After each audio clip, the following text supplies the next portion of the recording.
Hi friends, இன்றைக்கி பிரம்ம முகூர்த்த பூஜை 24வது நாள். காலையில் பிரம்ம முகூர்த்தத்திலே படி பூஜையெல்லாம் பண்ணிவிட்டு இன்றைக்கி அமாவாசைன்றதுனால குலதெய்வ பூஜையும் பண்ணியாச்சு. இன்றைக்கி ஹனும ஜெயந்தி, அதனால இன்றைக்கி ஸ்ரீராமர் ஃபோட்டோவுக்கு முன்னாடி நெய் விளக்கு போட்டாச்சு. அப்புறம் பூஜையெல்லாம் ஈவினிங் பண்ணிவிடுவோம். வீடியோவில் கோமாதா பார்த்தீங்களா, அதே மாதிரியே இன்றைக்கி உண்மையாகவே கோமாதா நம்ம வாசலுக்கு வந்துருச்சு.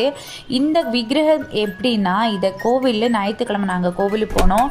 திண்டுக்கல் மலைக்கோட்டை கீழே இருக்குன்னா ஒரு சித்தர் கோவில் தான் அந்த கோவில். அங்கே கோவிலில் வந்த விக்கிரகம் தான் அது. அதே மாதிரியே இன்றைக்கி நம்ம வீட்டுக்கு பசுமாடு வந்துருச்சு. அவங்களுக்கு நான் வீட்டில் இருக்குன்னா வாழைப்பழத்தை கொடுத்தோம். ஃப்ரைடே நம்ம அப்படி செய்கிறது ரொம்ப சிறப்பாக இருக்கும். ஆனால் இன்றைக்கி ஃபஸ்ட்டு டே நான் இன்றைக்கி பண்ணுறேன். ஏன்னா இன்றைக்கி எப்போவுமே வெளியே போவாங்க அவங்க. ஆனால் அன்றைக்கி நம்ம வாசலே நின்றுட்டு இருந்துச்சு. அப்போ தான் வாழைப்பழம் இருக்கே அப்படின்னு வியாபகம் வந்துருச்சு. அப்படியே எடுத்து கொடுத்தோம். அது சாப்பிட்டுட்டு போனது ரொம்ப சந்தோஷமாக இருந்துச்சு.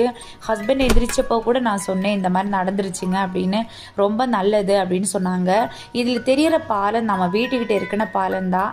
ஈவினிங் இருட்டாயிடுச்சுன்னா எல்லா பேருமே இந்த பாலத்துக்கிட்ட வந்து ட்ரெயின் போகிறது பாப்பா வேடிக்கை பார்த்துட்டு இருப்பாங்க. ஆனால் நாங்கள் ஃபஸ்ட் டைமாக ஞாயிற்றுக்கிழமை தான் இப்படி வேடிக்கை பார்த்து பாப்பாவுக்கு காமிச்சிட்டு போனோம் வீட்டுக்கு.